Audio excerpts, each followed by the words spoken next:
I listened to one of the podcast episodes, the one surrounding Archi Artie Elliott III, and it broke my heart because you guys did such a great job at humanizing him.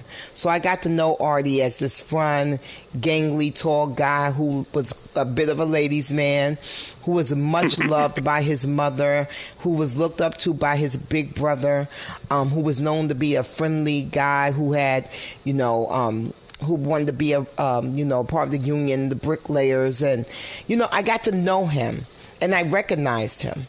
He sounded like someone that, I could have called nephew.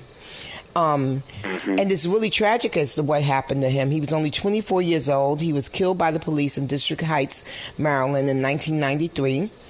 He was shot 14 times while handcuffed and sitting in the front seat of a police car. And he was arrested for a suspected DUI. And his family tells the tragic story. And his dad is, by the way, a judge.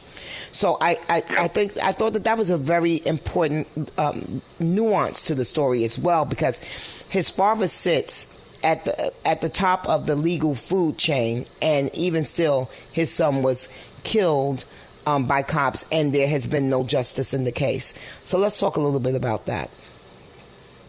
Yeah, that Archie Elliott case is so interesting, too, because I'm originally from the Baltimore, Maryland area. My chief content officer, Adele, is the co-host of this project. She's from D.C., and we have another person on our team who's from the Virginia area, and none of us ever heard of this story, and we're all from that area.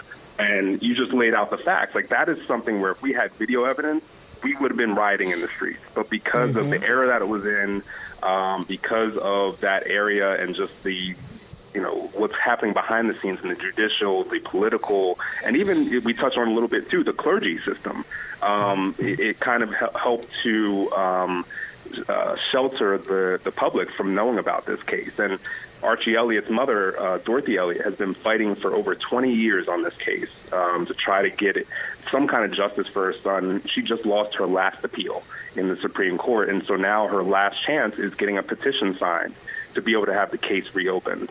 And so, we actually make this our first episode because we want people to know about this and hopefully make some kind of tangible change that can allow her to try to get some kind of justice for her son. Because as you just laid out, there's no way that the police could justify their actions in this case. And those officers still work in the D.C., Maryland area. They left that particular police department, but they are still working.